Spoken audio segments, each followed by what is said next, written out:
My name is Marion Holt. I'm 69 years old. The phone rang just as I was untangling the string of lights, the same set I'd used for nearly 20 years. The bulbs flickered weakly, some refusing to glow at all, but I kept them anyway. They were reliable in their imperfection, something I could still count on. The caller ID read Elaine Carver, and for a moment, I let it ring twice more before I picked up. "Hi, Mom," she said. Her voice was warm in that careful, practiced way, like a smile meant for an audience. "Hi, sweetheart," I answered. "I was just getting the tree ready. You should see it. Well, it's smaller this year, but still beautiful." There was a pause, a faint sigh wrapped in static. "Mom, about Christmas. Things are a bit tight this year. Mark's parents are coming down from Atlanta, and the kids have friends staying over. It's just there's no room this Christmas, Mom." She said it so softly that it almost sounded kind.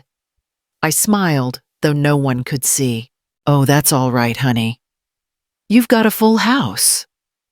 "I understand." "I knew you would," she said, quickly relieved. "Maybe we'll stop by after the new year if things calm down." "Yes, maybe," I replied. The word floated in the air between us like a balloon that had lost its string. After she hung up, the silence in the living room grew large enough to hear.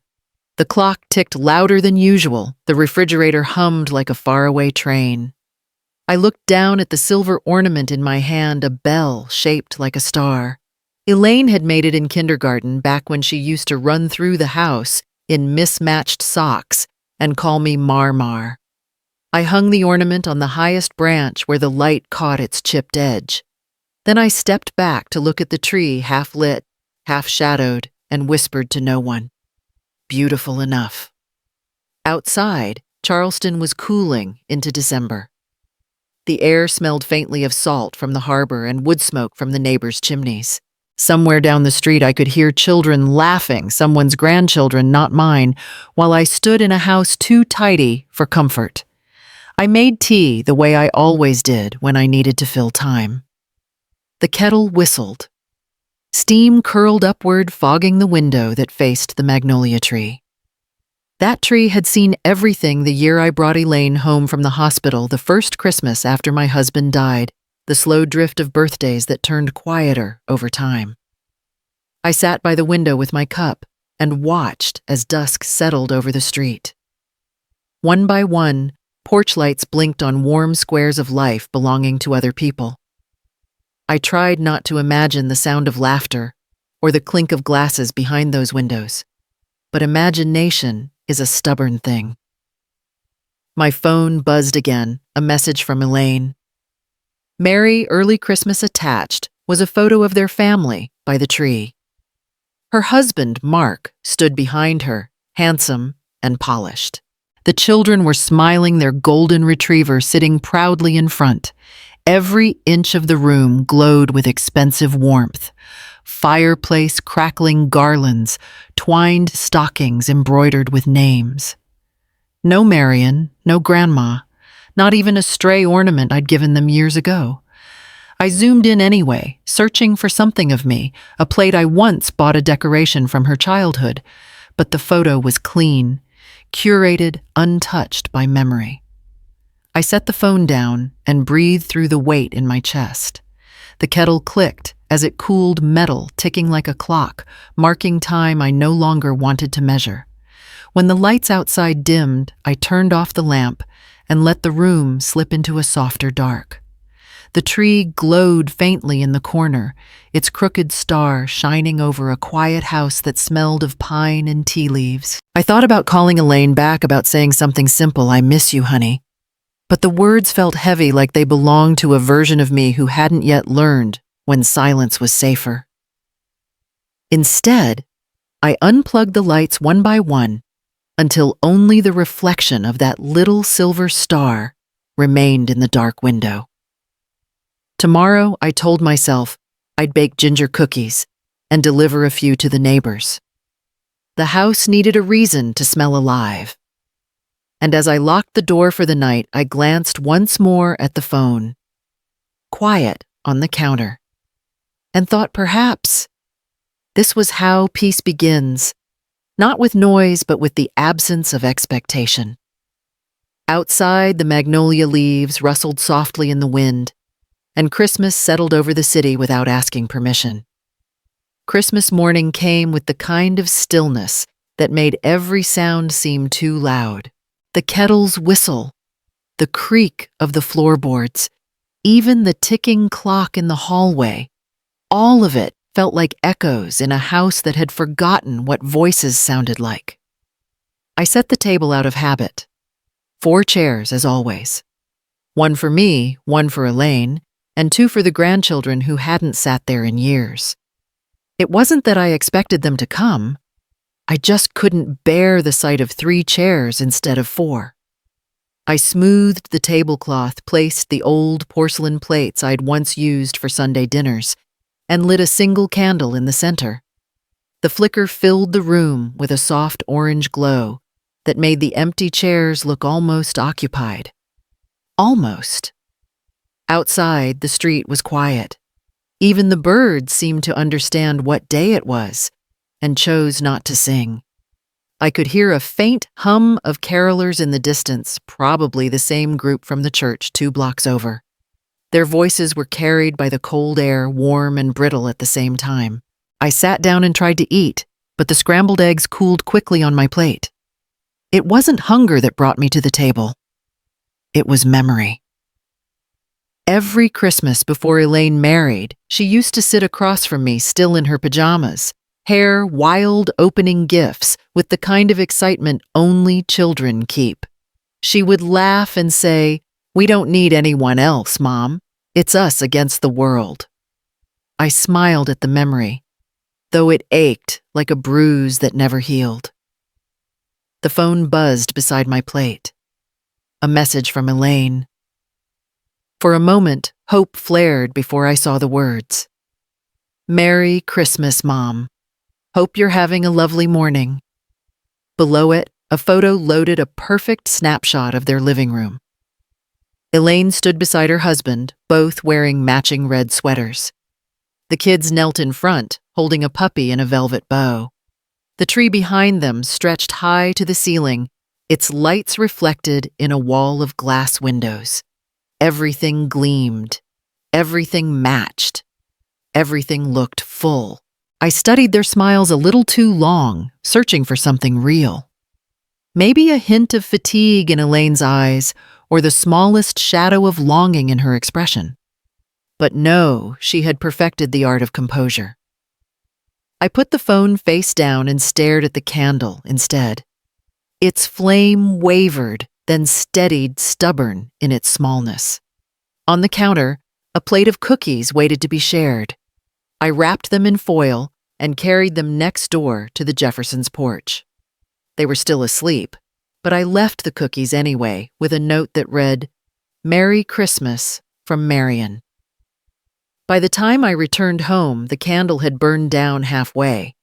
I blew it out and let the smoke curl toward the ceiling, fading like a whisper. Then I folded the tablecloth, stacked the plates, and pushed the 4th chair gently against the wall. The house seemed to breathe differently once it was done lighter somehow, but lonelier too. I stood for a while by the window, watching as the sky turned pale gold over the rooftops. Somewhere in the distance, a church bell rang, slow and deliberate. And for the first time that morning, I realized how rituals can become a kind of armor, something you keep doing, so you don't have to feel the emptiness underneath.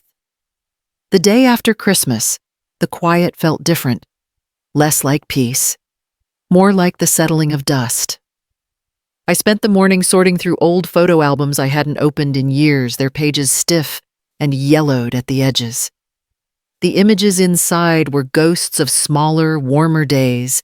Elaine with a missing front tooth holding up a paper angel she'd cut out herself. Her handwriting on the back said, "For Mommy, the best helper in the world." I traced the words with my thumb and smiled. She had always wanted to do well, even then. At 6, she memorized the entire Christmas play when the other children struggled with one line. At 10, she refused to join the neighborhood games until she'd finished her homework perfectly.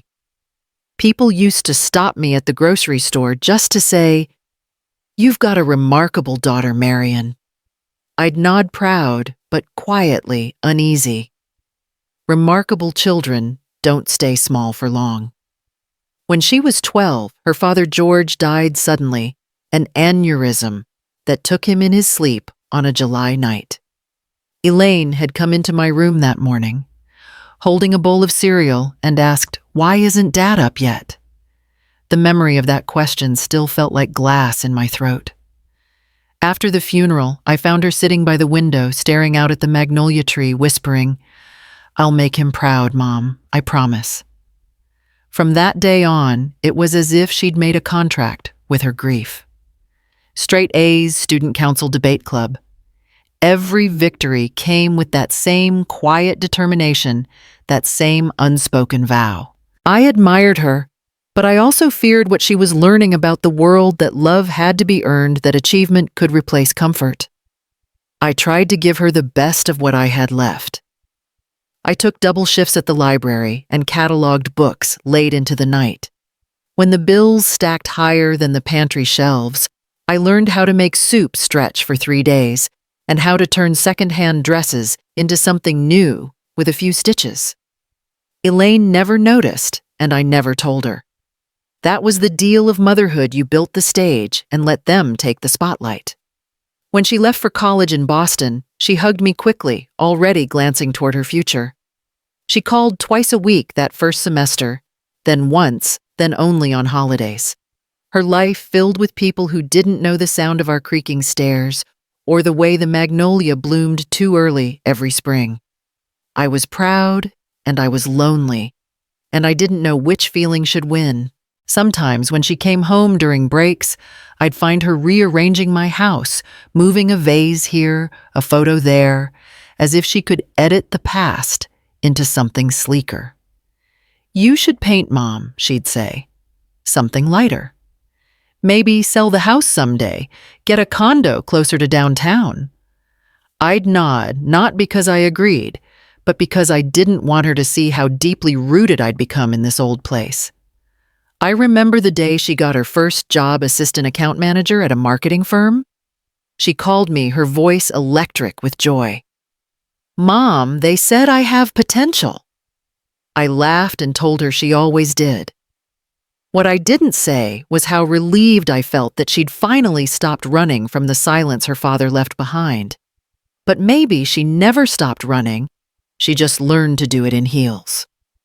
The years that followed blurred into milestones, promotions, engagement parties, the Charleston wedding she planned down to the color of the napkins. Every step took her farther from the girl with paper angels and closer to a woman who measured love in perfect appearances.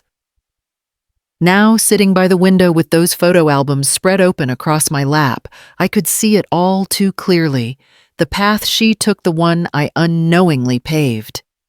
I'd wanted her to rise. I just hadn't realized how high she'd climbed to escape the ground we once shared. I closed the album gently, the edges soft against my palm, and let the past return to its box.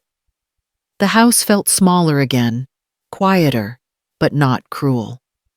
Somewhere in the distance, the magnolia leaves rustled in the breeze, whispering the same old truth I kept forgetting, that sometimes we teach our children to fly and forget to show them where home is.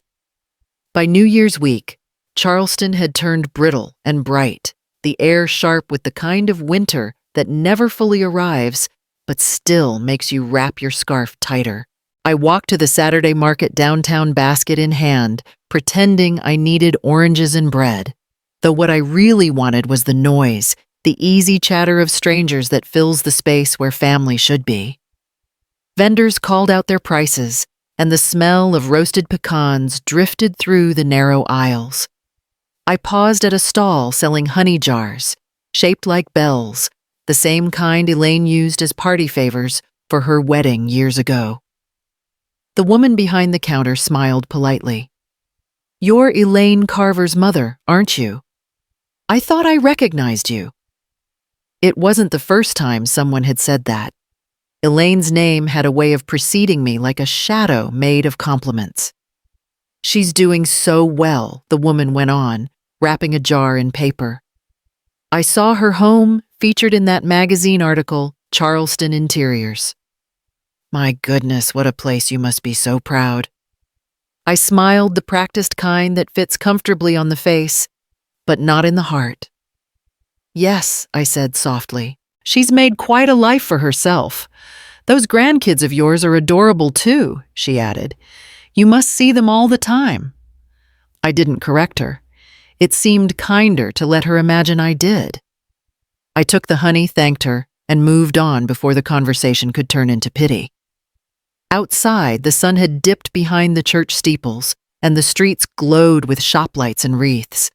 Every corner of Charleston seemed to sparkle the same way Elaine's life sparkled, measured, curated, without a hair out of place. When I got home, I made tea and opened my laptop. It had been a long time since I'd looked at Elaine's social media, but curiosity, or maybe masochism, pulled me there. Her page was a gallery of perfection dinner parties under chandeliers, family portraits by the fireplace charity events at the yacht club. In every image, Elaine's smile gleamed like polished glass, bright enough to reflect everything except what was real.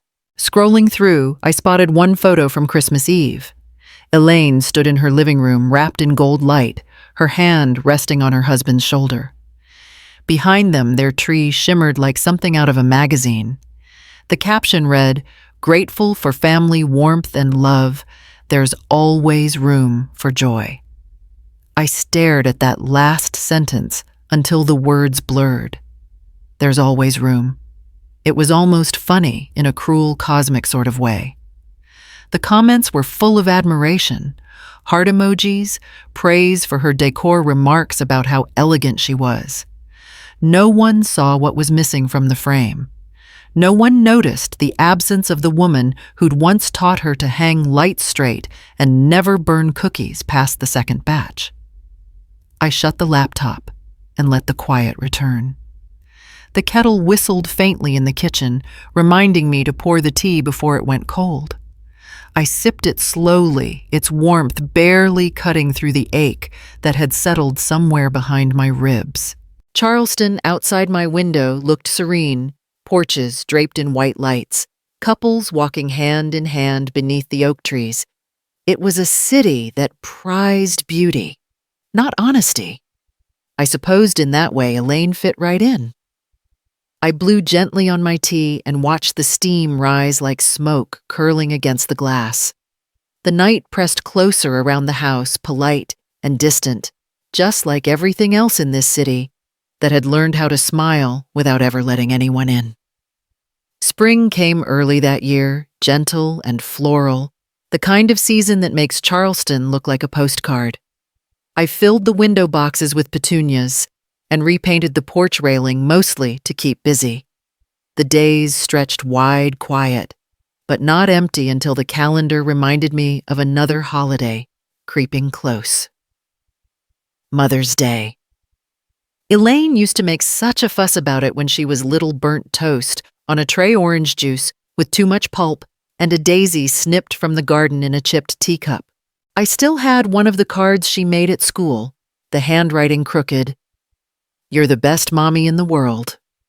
Now the holiday passed like a cloud. No call that morning, no knock on the door. Just a text that arrived late in the afternoon. "Happy Mother's Day. Mom busy weekend, but love you," followed by a string of heart emojis. I typed a reply. "Love you too, sweetheart," and set the phone aside. Words could travel faster than ever, but somehow they reached the heart slower these days.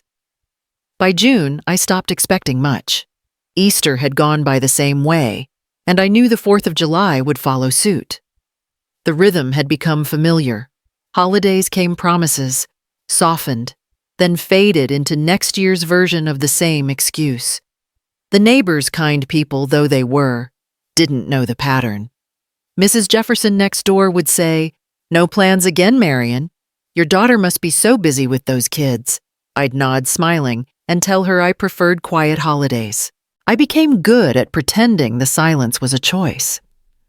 One warm afternoon, I decided to walk along the Battery, where the breeze carried the scent of salt and magnolia. Families strolled by with ice cream cones, children running ahead of parents who laughed instead of scolded. I found a bench facing the harbor and sat there a long while, listening to the water slap against the stone. The sound was rhythmic, soothing, and lonely. When I got home, a voicemail was waiting, Elaine's voice light and rushed. "Hey, Mom, sorry we haven't been by. Things are crazy. Mark's family might be hosting a cookout this weekend. If not, maybe next year." Okay. The word maybe had started to feel like a permanent place in our vocabulary. Later that evening, while watering the plants, I heard children's laughter floating from the Jeffersons' yard. I smiled, without meaning to. It was a good sound. Then I realized one of the voices wasn't familiar. A small, high-pitched giggle followed by a sentence that made me freeze. "Mom says Grandma's house smells old." The words came from over the fence, innocent and unfiltered. My heart stuttered, as if the air had been pulled out of it. I didn't need to ask which grandma she meant. I stood there with the watering can in my hand until the soil overflowed. The child's laughter continued light and careless, and I envied her for not knowing what her words had done. I went inside and sat at the kitchen table where the air was heavy with the scent of the very things I loved. The wood polish, the lavender sachets in the drawers, the faint trace of books that had been read too many times. If this was what old smelled like, then perhaps age had its own kind of honesty. Still, the sting didn't fade. That night, I poured myself a glass of wine and watched the street through the window. A group of teenagers passed by carrying sparklers early for the holiday. Their laughter trailed behind them like ribbons. I thought about calling Elaine, asking her outright if she'd said those words. But what would that change? She'd deny it. Maybe laugh it off, maybe even apologize. Either way, I'd still be here, and she'd still be somewhere else, building a life where my presence had become a polite inconvenience. Instead, I turned off the lights and walked to the porch.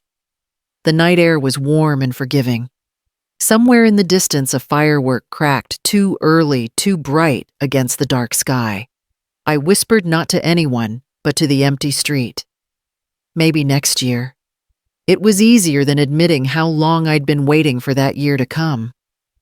The invitation came one Saturday afternoon, tucked between bills and flyers in my mailbox. A handwritten note on pale blue stationery. "Mrs. Holt, we're having a small dinner tomorrow. Please join us. No need to bring anything but yourself." Leah and Tom. Leah was my neighbor across the street, a young woman with kind eyes and a voice that carried laughter even in ordinary conversation.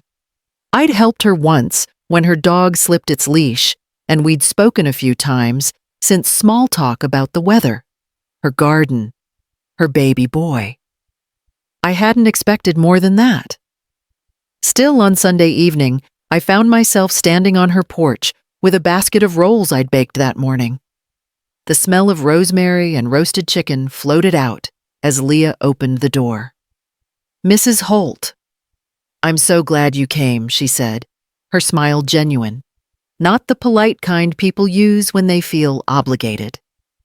Inside the house was a live, soft jazz from a radio, the clatter of dishes, the hum of easy conversation.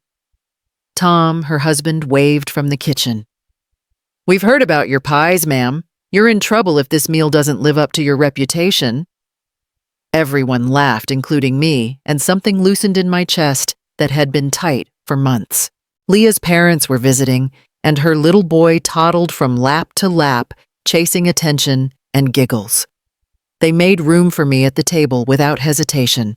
No glances of obligation, no empty courtesy, just space. We ate slowly, talking about ordinary things, traffic on Broad Street, the best time to see the azaleas in bloom, which bakery had the softest bread. Each story folded easily into the next until I forgot to keep glancing at the clock, waiting for time to pass. After dessert, Leah poured me tea and said quietly, "You remind me of my grandmother.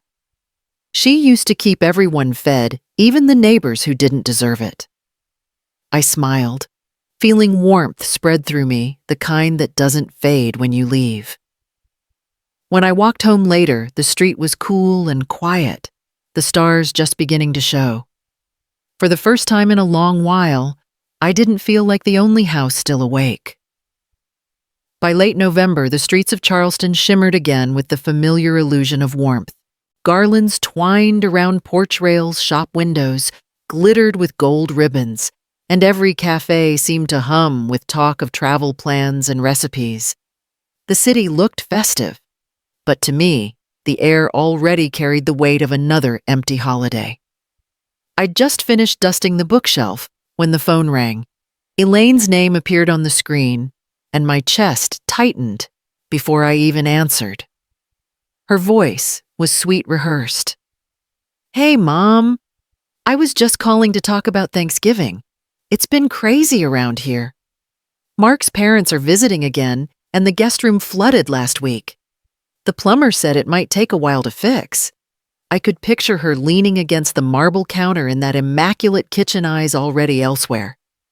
"That's all right, sweetheart," I said. "You've got a lot going on, maybe next year." "Yeah," she said, quickly relieved. "Next year for sure." After we hung up, I stood there holding the phone like it still had something left to say. The house was quiet, except for the faint rustle of wind through the magnolia outside. It was the same calm I used to find comforting, but lately it felt like silence had grown teeth. I tried to shake it off by baking. It was what I always did when disappointment came dressed as understanding. I measured sugar, sifted flour, and let the rhythm of small tasks hold me steady. But when the timer dinged and I opened the oven, even the scent of cinnamon and butter couldn't fill the hollow space her voice had left behind. Later that evening, I sat down with a cup of tea and my tablet. Leah had shown me how to use social media better, saying it helped her feel connected. I hadn't planned to check Elaine's page. I told myself I just wanted to see photos of the grandchildren, but curiosity, or maybe old hope, guided my hand. The first image appeared within seconds, Elaine smiling beside Mark, her hand resting casually on a polished banister. Behind them was the flooded guest room. It gleamed under new wallpaper, a plush rug beneath their friend's luggage, 2 crystal lamps framing a perfect bedspread. The caption read, "So grateful to share our home with dear friends this Thanksgiving. There's always room when it matters most." My breath caught, and for a moment, I thought maybe it was a mistake. An old photo reposted something harmless. But as I scrolled, the evidence grew undeniable. The table set for 8, the wine glasses catching candlelight. The laughter caught mid-motion in a video clip. I set the tablet down and stared at the wall until the room blurred. My tea had gone cold. The truth had arrived without drama, without accusation, just clear, ordinary proof. The guest room wasn't flooded. The space had never been the issue. I stood up and walked to the window. Across the street, Leah's house glowed with soft lamplight, and I could hear faint laughter drifting through the open window. Her family's joy didn't hurt me. It reminded me that warmth could still exist, that it wasn't extinct, just misplaced. I went to the hall closet and pulled out an old box I hadn't opened in years. Inside were stacks of papers, receipts, the deed to my house, a few envelopes marked savings. George's handwriting still labeled one folder, future plans. I sat cross-legged on the floor, tracing those words with my finger. For so long, I'd waited to be invited back into a life that no longer had a door for me. Every holiday, every polite rejection had been another lock turned quietly in place. And each time I'd told myself that love meant patience. But patience, I realized, can turn into self-erasure when it has nowhere to go. I packed away the papers carefully and stood. The air in the house felt lighter, almost expectant. I didn't know what I would do next or where I might go, but I knew one thing with sudden clarity. I was done waiting to be let in. Then I'll make my own space, I said aloud, my voice steady in the empty room. Outside, the first winter rain began to fall against the window panes. It sounded almost like applause. By January, I had stopped waiting for the phone to ring. The days came and went in soft repetition. The kettle, the walks, the quiet, but underneath it all, a new thought had begun to take shape, fragile and persistent. Maybe it wasn't too late to start over. One morning, over coffee, I found myself scrolling through a local listing site I'd never paid attention to before. Most homes were far too big or too polished for what I needed. But then one photo stopped me. It wasn't remarkable, a small cottage with white shutters and a porch, leaning slightly to one side, but behind it stretched a line of marsh grass and a glimpse of silver water. The caption read, "2 bedrooms near Shem Creek. Needs love." I drove out that same afternoon. The sky hung low, soft gray against the reeds, and the air smelled faintly of salt and pine. The real estate agent, a polite young man with 2 bright shoes, unlocked the door and stepped aside. Inside, the place was old and sun-streaked with creaking floors and wallpaper that had long surrendered to time. But the light it poured through the windows like forgiveness. I walked from room to room, touching the chipped mantel, the narrow kitchen counter, the uneven window frames. "It's small," the agent said carefully. "Could use some work." I nodded. "That's exactly what I want." Within a week, the papers were signed. The process felt oddly easy, as if the house had been waiting for me. Moving was quiet work. Leah's husband, Tom, helped load my boxes into his truck, and Leah pressed a jar of her homemade jam into my hands. "For your first breakfast there," she said. The cottage smelled of dust and cedar when I unlocked it for the first time. I opened all the windows and let the wind rush through, sweeping out the stale air. The marsh outside whispered softly, a low, constant sound like breathing. I spent the first night on a cot in the living room, wrapped in a blanket, listening to that sound. It was strange but peaceful. Lonely only in the way a blank page is lonely before words find it. In the mornings I painted.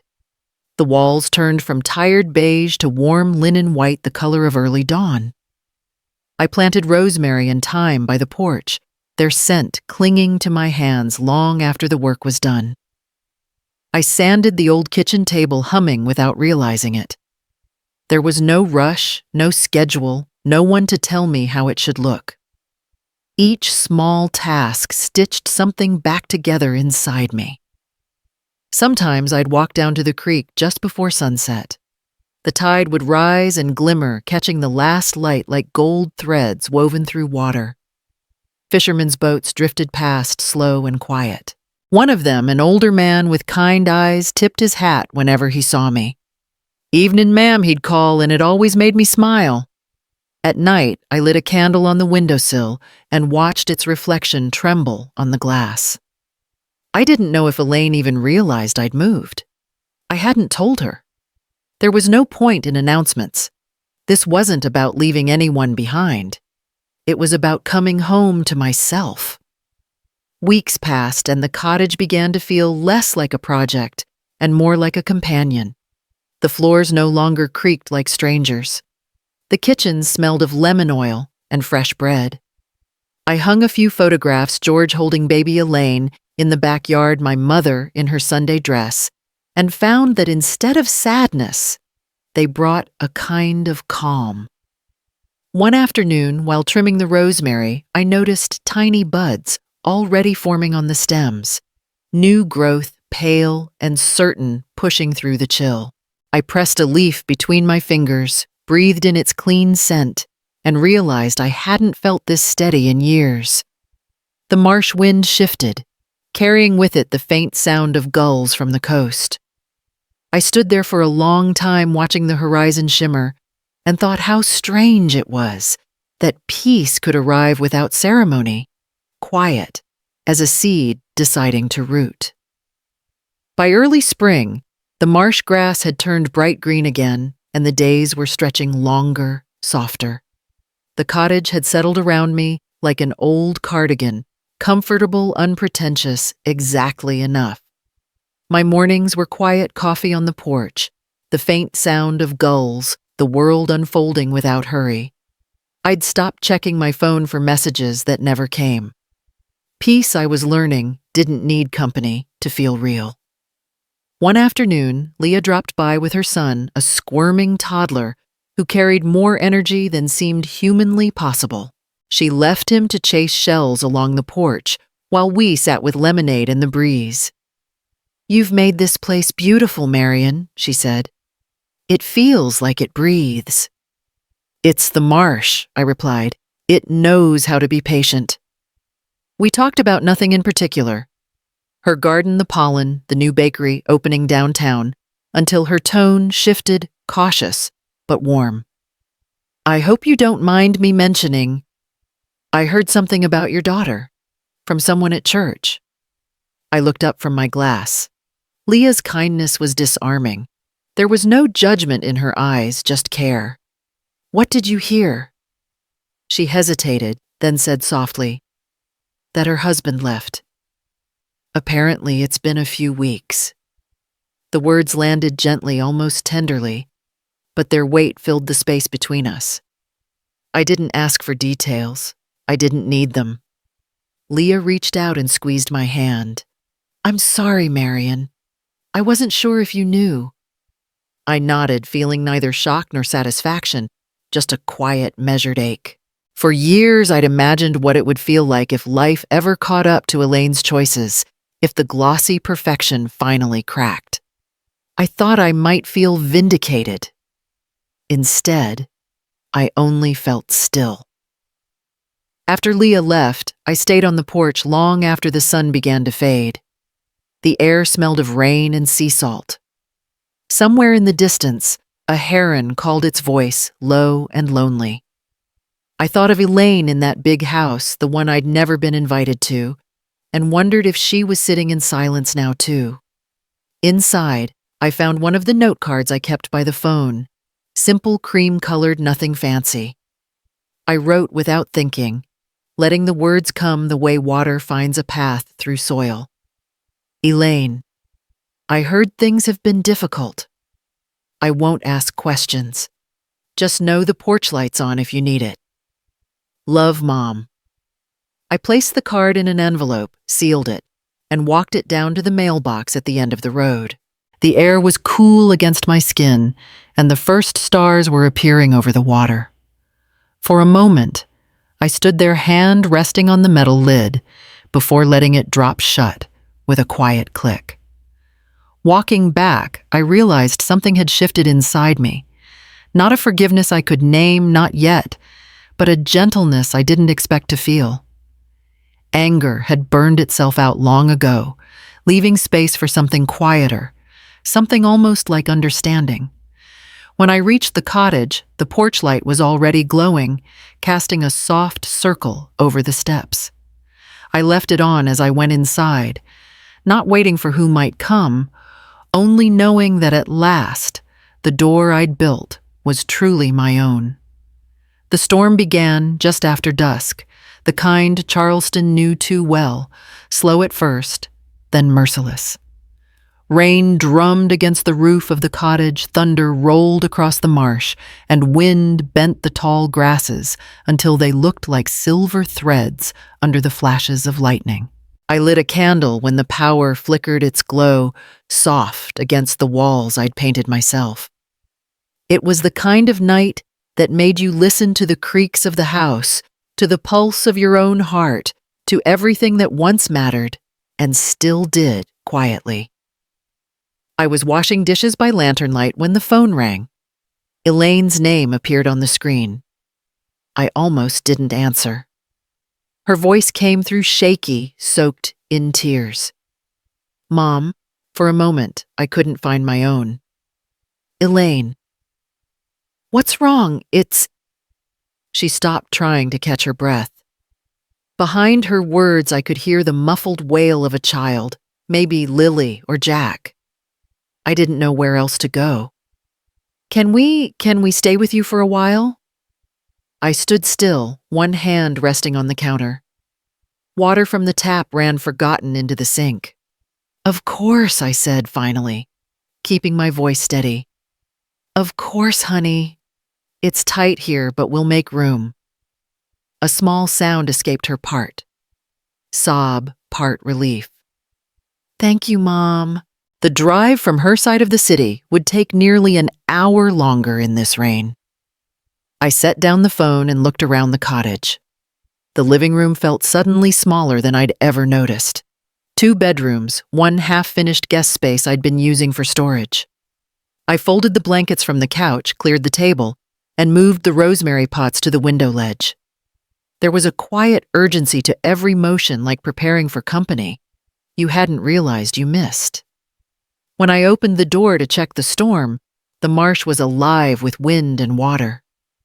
I left the porch light on, the one I'd promised in that letter, and let it shine into the rain. They arrived close to midnight. Headlights cut through the darkness, then faded as the car stopped by the gate. I hurried out with an umbrella, the rain soaking my shoes in seconds. Elaine stepped out first, her coat clutched around her shoulders. Her eyes were red, her hair damp and undone. Behind her, Lily and Jack sat in the back seat, faces pale with exhaustion. Come in quick, I said. You'll catch cold. Once inside, the warmth from the fire, I'd lit earlier, wrapped around us. The children hesitated near the doorway until I smiled. You two remember me, don't you?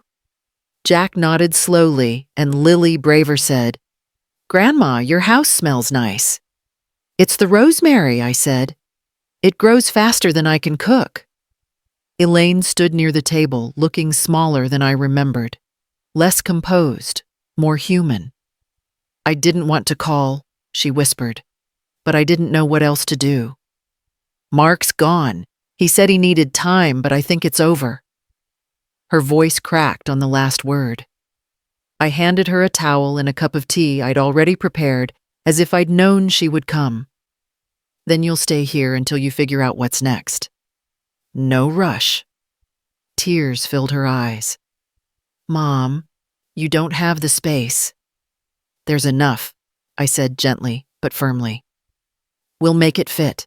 The children fell asleep quickly on the couch, curled under a quilt that had once belonged to my mother. Elaine sat across from me at the table, both hands wrapped around her cup. The candlelight softened her face, stripped of the layers of polish she'd worn for years. For the first time since she was a teenager, she looked like the girl who used to fall asleep on my lap during thunderstorms. I thought I had everything figured out, she said quietly. I wanted it all to look perfect, you know. The house, the marriage, the pictures. I thought if I just kept up appearances, no one would see the cracks. I nodded, remembering how many years I'd done the same. We all pretend until the pretending gets too heavy. Her eyes met mine, wet and searching. Are you angry with me? I thought about it, about all the holidays alone, the years of careful rejection, the photo of that flooded guest room. The answer that came surprised me. No, not anymore. Outside, thunder rolled again, but softer now, like a storm losing its temper. Elaine looked around the room, the shelves lined with books, the soft hum of the kettle still warm on the stove. It's beautiful here, she said. I didn't realize how much I missed quiet. I smiled faintly. Quiet can be good. It tells you what you've been ignoring. We sat like that for a long time, the only sound the rain easing against the windows. When the clock struck 1, I stood. Come on, I said. Let's set up the guest room. It's not fancy, but it'll do. Together we moved boxes and unfolded blankets, the simple work of making space. She brushed dust off an old lamp, and I plugged it in. Its light filled the corner gently, reaching further than I expected. When everything was ready, Elaine hugged me sudden and fierce. I held her close the way I hadn't in years until she finally let go. Later, when I stepped outside to lock the door, the storm had nearly passed. The air smelled of salt and rain-soaked grass. I looked at the porch light glowing in the darkness, steady and calm, and realized it wasn't just for her anymore. It was for both of us a promise that somehow we'd finally made room where there had once been none. By morning, the storm had passed, leaving the marsh silver and still. Mist clung to the tall grass outside the cottage, and the air smelled faintly of salt and wet earth. The house felt different, filled not just with my quiet routines, but with the soft stir of life again. I woke early to start breakfast. The children were still asleep on the pull-out couch, their hair tangled, their faces flushed with the heavy rest that comes after crying. Elaine's shoes were by the door, soaked from the night before, and her jacket hung over a chair, dripping faintly onto the floor. I set a towel beneath it and moved quietly so as not to wake them. When she finally appeared, she looked smaller somehow, wrapped in one of my old sweaters. "You're up already," she said, her voice rough from sleep. "Couldn't help it," I replied. "Old habits." I handed her a mug of coffee and gestured to the porch. "It's clearer now, you can see the water." We stepped outside. The sky was pale blue streaked with white. Birds skimmed over the creek, their wings catching the light. For a long moment, we stood there without speaking. It was the kind of silence that didn't sting. "Mom," she said quietly, "I don't know how to thank you." "There's no need," I told her. "You're here, that's enough." She nodded, but didn't look at me. I could see her trying to hold herself together, trying not to cry in front of her own children. When she went back inside, I started a pot of soup, chicken, and rice, simple and steady. The smell filled the kitchen as I chopped parsley and listened to the faint sound of cartoons playing in the next room. By noon, the cottage had come alive. Lily helped set the table carefully, placing spoons at every seat. Jack followed me around asking questions about everything: the herbs on the windowsill, the bird feeder outside. Elaine sat near the window, quiet but watchful, like someone relearning the rhythm of an ordinary day. When we finally sat down to eat, the steam from the soup fogged the windows. Elaine tasted her first spoonful and smiled faintly. "I forgot how good your cooking is," she said. "It's just soup," I replied. "It's more than that," she said, her eyes dropping to the bowl. "It feels safe here." The words caught something deep in me, something I hadn't realized was still fragile. I reached across the table, brushed a crumb from her sleeve, and said, "That's what homes are for." After lunch, the children ran out to the porch, chasing the reflection of light on the wet boards. I watched them play while Elaine washed dishes beside me. She moved slowly, methodically, careful not to break the quiet between us. "I'll find somewhere soon," she said after a while. "I don't want to take over your space." I dried my hands on a towel. "You're not taking over. You're just borrowing it for a bit." She glanced at me, eyes softening, and nodded. There was no apology this time, only gratitude, the kind that didn't need to be spoken aloud. That evening, when the sun dipped low over the marsh, I stood on the porch with a blanket wrapped around my shoulders. Through the window, I could see Elaine tucking the children into bed. Her voice was low, gentle. I realized then that maybe we were both learning the same lesson, that shelter doesn't always mean surrender, and sometimes warmth feels truer when it's been earned back piece by piece. The following week unfolded in quiet rhythm. Days softened into each other, mornings filled with the smell of coffee and toast, afternoons humming with the sound of children's laughter drifting in from the porch. Elaine began to move differently through the cottage, less like a guest and more like someone relearning a language she once spoke. She spent her mornings helping Lily with homework, her afternoons looking for freelance work on her laptop, and her evenings folding laundry with her sleeves rolled up. Every so often, I'd catch her staring out the window, eyes unfocused, as if she were searching for a version of herself she'd misplaced somewhere along the years. One night, after the children had gone to bed, she joined me on the porch. The marsh was quiet, except for the distant hum of frogs and the gentle slap of the tide against the wooden posts. I poured us both tea and handed her a cup. She accepted it with both hands, her fingers trembling slightly. "Mom," she said after a long pause, "can I ask you something?" "Of course." She hesitated. "When did you stop being angry with me?" I looked out toward the dark water, the candlelight flickering beside us. "I don't think anger ever stopped," I said softly. "It just turned into something quieter, like an ache that knows it can't change anything." Elaine nodded, her throat tightening. She set the cup down on the railing and took a slow breath. "I need to tell you something," she said. "And I don't think I've ever said it out loud." I waited. "I kept you away on purpose," she said finally. The words fell heavy between us. I told myself it was because the house was too small, or the kids were too busy, or we had guests, but it wasn't that. I was embarrassed.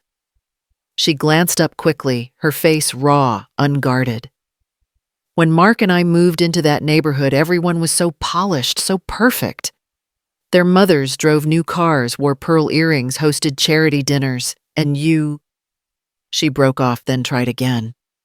"You were always so simple. Your house was tiny, your clothes weren't new. I thought people would judge me if they saw where I came from." The admission was quiet but sharp, a confession dressed in shame. I felt something inside me tighten, not anger, but sorrow. Elaine went on, her voice unsteady. "Every time you offered to visit, I found an excuse. Every time you called, I told myself I'd call back later. I didn't want you to see how much I'd changed. Or maybe I didn't want to see what I'd turned into." The candle flickered its flame, bending in the night breeze. I let the silence stretch long enough for both of us to hear it. When I finally spoke, my voice was calm, steady. "You didn't protect your reputation, Elaine," I said. "You just lost your roots." Her eyes filled with tears, and she looked down at her hands. "I know," she whispered. "And the worst part is I thought I was doing it for my kids, to give them a better image, a better life. But they grew up not knowing their grandmother. I taught them to measure love by appearances. I hate that." I reached over and took her hand. It felt cold and small in mine. "We all make choices we think are right until we see the cost," I said. "But shame doesn't have to be permanent. It's only meant to teach." She let out a shaky laugh that wasn't quite laughter. "You're too kind. I'm just old enough to know holding on doesn't fix anything," I said. The night deepened around us. Fireflies floated above the marsh like sparks of gold. Elaine wiped her cheeks and leaned back against the chair. "When Dad died, you never complained," she said softly. "You worked, you saved, you made everything look easy. I thought that made you small somehow. I see now it made you strong." I smiled faintly. Strength doesn't always look impressive. Sometimes it just looks like getting up every morning and doing the same quiet things. She nodded, and for a while we said nothing more. The air between us had changed, not lighter exactly, but clearer. The kind of silence that doesn't separate but binds. When she finally rose to go inside, she paused by the doorway. "Thank you for still answering the phone," she said. "I always will," I replied. She gave a small, trembling smile, then disappeared into the warm light of the cottage. I stayed on the porch a little longer, listening to the marsh breathe and the boards creak beneath my chair. The candle burned low, its last glow stretching thin across the railing, and I thought about how even shame, when faced gently, can make room for something clean to grow in its place. The call came on a bright March morning just as Elaine was helping Lily with her school project at the kitchen table. I heard the tone in her voice change before I knew who it was. She stood, phone pressed tight to her ear, her face draining of color. "It's Mark," she said quietly after hanging up. "He wants the kids. He says he's found a bigger place. He thinks they'll be better off with him." The words hung in the air like cold smoke. For a long moment, neither of us spoke. Lily's colored pencils rolled across the table one by one and landed softly on the floor. I poured coffee, though neither of us drank it. "What are you going to do?" I asked. She stared out the window, jaw tense. "I don't know. He's good with words, Mom. He'll make it sound like he's saving them, and I—" Her voice trailed off, small and tired. "I've already lost so much. I don't want to drag them through a fight." I reached across the table and placed my hand over hers. "Elaine, listen to me," I said gently. "You've spent your life trying to make things look right. Now you need to make them true." She blinked, startled by the firmness in my tone. "What if I can't?" "Then at least your children will know their mother tried. They don't need perfection. They need someone who refuses to disappear." Her eyes filled, but she didn't look away. Something in her face shifted, fear giving way to resolve. "He said he'll send papers tomorrow," she whispered. "Then you'll read them," I said, "and you'll fight for what's real, not what looks good." That evening, she called a lawyer Leah had recommended. I watched her pace the porch, phone pressed to her ear, her voice growing steadier with each sentence. When she hung up, the tension in her shoulders eased, replaced by something unfamiliar, quiet power. As she came inside, cheeks flushed, and said simply, "I'm not running anymore." I smiled. "Good," I said. "That's my girl." The wind outside carried the faint scent of salt through the open window, and for the first time I saw her, not as the child I had raised, but as the woman she was finally becoming, her own kind of strong, shaped by loss, but standing tall in the truth. The table had been sitting in the shed behind the cottage since I moved in, covered with a sheet and dust thick as memory. One Saturday morning, Elaine found it while looking for tools. "Is this the one from our old house?" she asked, brushing her fingers across the worn surface. "It is," I said. "Your father built it the year you turned 8. We had dinner there every night." She hesitated, then smiled faintly.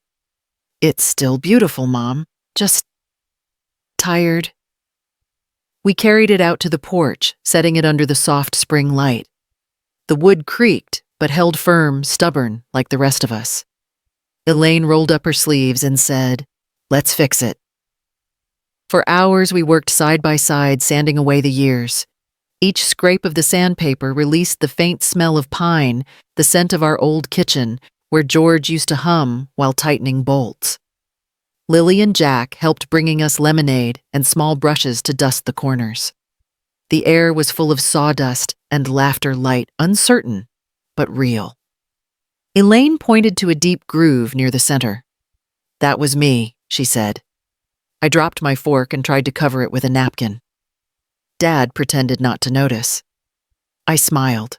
He always did that pretend not to notice when it mattered most. By afternoon, the table began to glow again, pale and clean under the fresh varnish. Elaine traced one of the cracks that refused to smooth out. "This one won't go away," she murmured. "Then leave it," I said. "Some things aren't meant to disappear. They remind us we endured." She nodded, her hand resting on the surface, as if feeling the heartbeat of something once broken, but still alive.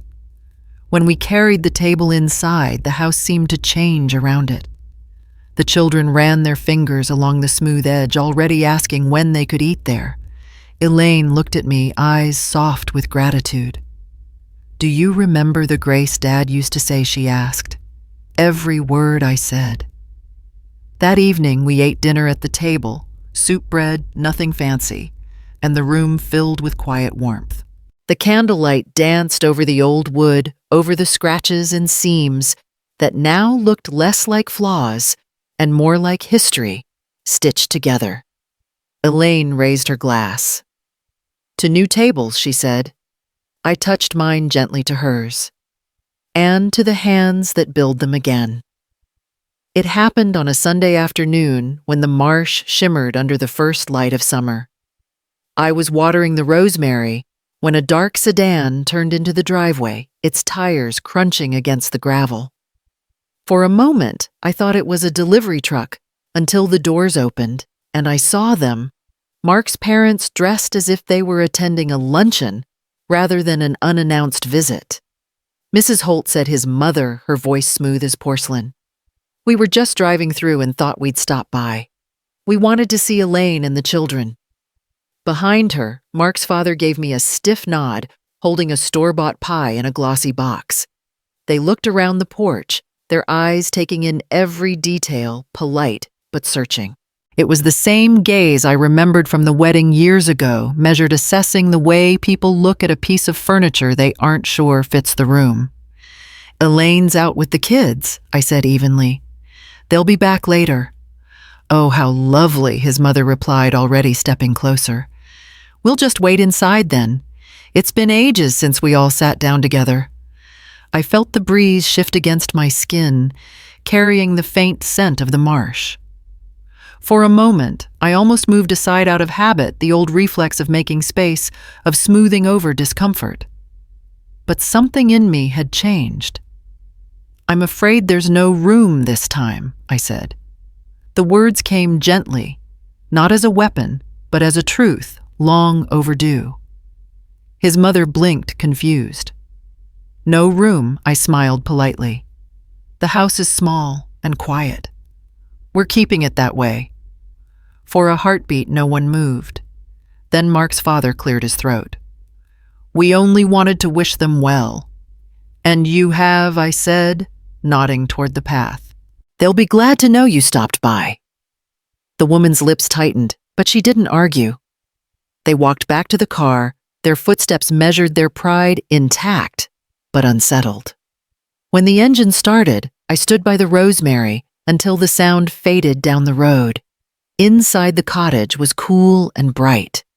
The table gleamed under the afternoon light, still carrying the faint scent of polish and lemon. I poured myself a glass of water and looked around the room that had once belonged only to me and now held the quiet pulse of a new beginning. For the first time, I understood what peace really felt like, not absence or stillness, but the simple act of standing in your own doorway and deciding who may cross. Thanksgiving came early that year, not by date, but by spirit. The air was crisp and clear, the kind of cool that carried the scent of pine and marsh grass all the way to the porch. Inside the cottage, warmth bloomed, chicken roasting in the oven, biscuits cooling on the counter, and laughter threading through the rooms like a melody, finally remembered. Elaine had insisted on cooking most of the meal, though her measuring was chaotic, and her timing even worse. "You used to make this look so easy," she said, waving a wooden spoon in mock defeat. I smiled, stirring the gravy. "That's because you never saw the mess behind the kitchen door." Lily and Jack were busy setting the table, arguing over whose drawing should go in the center. Leah and Tom had come by too, carrying a pecan pie and their little boy, who was currently chasing Jack around the porch. The cottage, once too quiet, now felt full of noise, of movement, of life. When everything was ready, we gathered around the dining table, the same one Elaine and I had restored months ago. Its surface gleamed under the soft light, the faint scratches catching glimmers of gold from the candles. I looked at the faces around me, each one lit with warmth, and felt something deep inside settle. Elaine raised her glass, her voice steady. "Before we eat, I just want to say something." The room quieted. "Mom, for a long time I thought family was about looking perfect, about being admired, accepted, respected. But sitting here now, I realize it's about belonging. You showed me that." She turned to the children, smiling through the tears that shimmered in her eyes. "To the woman who taught me what family really means." The words caught me off guard. My throat tightened, and I had to blink fast to keep the room from blurring. Leah clinked her glass softly against mine. "You raised her well," she whispered. I looked at Elaine, the woman she had become, and felt the old ache transform into something lighter. Pride not of what I'd given, but of what she'd finally claimed for herself. We ate slowly, the way people do when they know the moment matters. Stories were told and retold. Laughter rose like music. When the plates were nearly empty and the candles burned low, I slipped out to the porch for a moment of air. The night was calm. The marsh shimmered under the moonlight, and from inside, I could hear the children's laughter echoing off the walls. I turned on the porch light out of habit, out of hope, and watched it spill softly across the yard. For years, that light had meant waiting. Now it meant something else entirely. Not forgiveness, not even closure, just peace, the kind that doesn't ask for permission. Inside, Elaine called out, "Mom, dessert's ready." I smiled, stepped back into the glow, and closed the door behind me.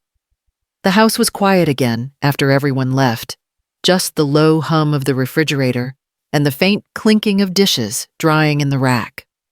The air still held the warmth of dinner, the faint sweetness of Leah's pie, and the laughter that had filled the cottage hours earlier. It lingered like perfume, soft and comforting. Elaine had tucked the children into bed before heading to her room. I'd heard her whisper goodnight, her voice tender and steady, no longer strained by apology. She had changed in ways that words couldn't quite capture, less armor, more truth. I moved through the living room slowly, blowing out candles one by one. The table gleamed faintly in the dim light, the restored wood carrying the echoes of what had been rebuilt, not just in furniture, but in us. On one corner sat a crumpled napkin with Lily's handwriting, "Thank you, Grandma, for the best dinner ever." I smiled, smoothing it flat and leaving it there. Some things deserved to stay visible.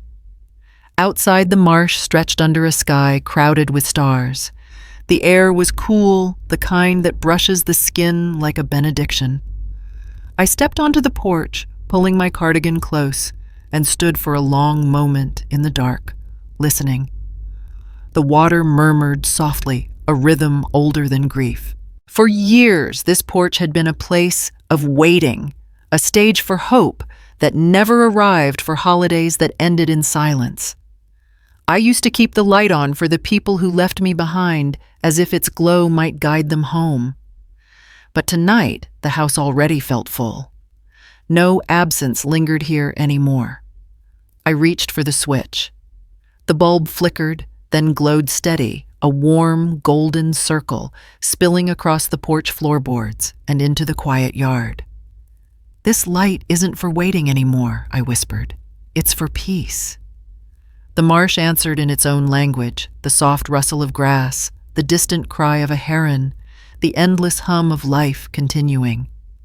I stayed there until the chill deepened, until the light from the doorway behind me stretched far enough to meet the stars. When I finally turned back inside, I left the porch light on, not as a signal, not as an invitation, just as proof that peace once found doesn't have to hide in the dark.